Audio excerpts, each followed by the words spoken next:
എല്ലാ കൂട്ടുകാർക്കും ഇന്നത്തെ പോലെ ഇന്നും എൻ്റെ പുതിയ വീഡിയോയിലേക്ക് സ്വാഗതം. ഇന്നത്തെ എൻ്റെ റെസിപ്പി മാംഗോ വെച്ചിട്ടുള്ള ഒരു അടിപൊളി പുഡിങ്ങാണ്. എല്ലാവരും ഒന്ന് ട്രൈ ചെയ്ത് നോക്കണം.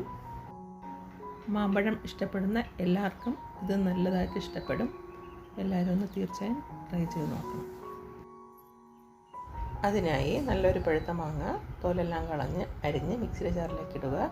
അതിലേക്ക് 1/2 കപ്പ് പഞ്ചസാരയും 1/4 കപ്പ് പാൽ ഒഴിച്ച് നന്നായി ബ്ലെൻഡ് ചെയ്തെടുക്കുക. അതിനുശേഷം ഇതിലേക്ക് 1 കപ്പ് പാൽ കൂടി ഒഴിച്ച് നന്നായി അടിച്ചെടുക്കുക. ഇനി ഇതിലേക്ക് ചേർക്കാൻ വേണ്ടിയിട്ട് 1/4 കപ്പ് കോൺഫ്ലവറും 1/4 കപ്പ് പാലും ചേർത്ത് നന്നായി മിക്സ് ചെയ്ത് വയ്ക്കുക. ഞാൻ അപ്ലോഡ് ചെയ്യുന്ന റെസിപ്പിയൊക്കെ നിങ്ങൾക്ക് ഇഷ്ടപ്പെടുകയാണെങ്കിൽ ലൈക്ക് അടിച്ച് സപ്പോർട്ട് ചെയ്യാൻ മറന്നു പോകരുത് കൂട്ടുകാരെ.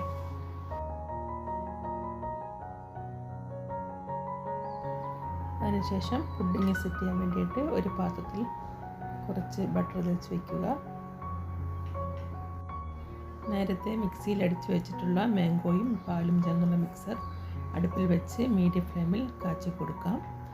കൈയെടുക്കാതെ കാച്ചുക. ഇത് അടിയിൽ പിടിക്കാതെ നോക്കണം.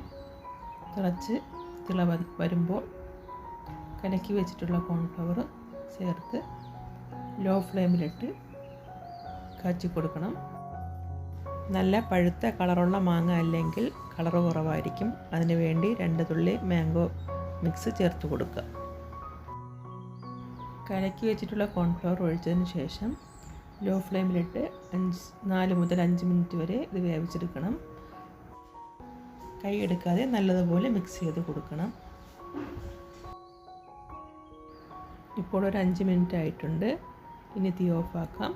തീ ഓഫാക്കിയതിന് ശേഷം ഇതിലേക്ക് 1 ടീസ്പൂൺ നാരങ്ങ നീരൂടെ ചേർത്ത് നന്നായി ഇളക്കി കൊടുക്കുക.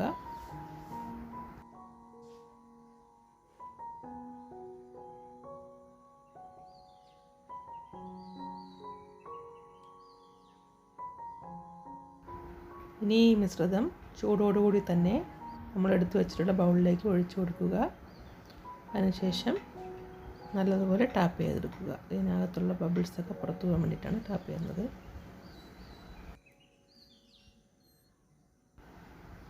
ഇനി ഇത് തണുക്കാനായി മാറ്റി വയ്ക്കുക. തണുത്തതിന് ശേഷം ഒരു പ്ലാസ്റ്റിക് റാപ്പ് കൊണ്ട് മൂടി ഫ്രിഡ്ജിൽ 2 മണിക്കൂർ തണുപ്പിക്കാൻ വയ്ക്കുക. ഇതിപ്പോൾ 2 മണിക്കൂർ തണുത്തതിന് ശേഷം ഞാൻ എടുത്തതാണ്. ഇനി ഇത് വേറൊരു പാത്രത്തിലേക്ക് മാറ്റുമ്പോൾ ശ്രദ്ധിച്ച് മാറ്റണം. 4 സൈഡും ഇതുപോലെ ഒന്ന് ഇളക്കി കൊടുത്തിട്ട് വേണം വേറൊരു പാത്രത്തിലേക്ക് മാറ്റാൻ. ഇതുപോലെ പാത്രം കൊണ്ട് മൂടിയിട്ട് കമഴ്ത്തി കൊടുത്താൽ മതി.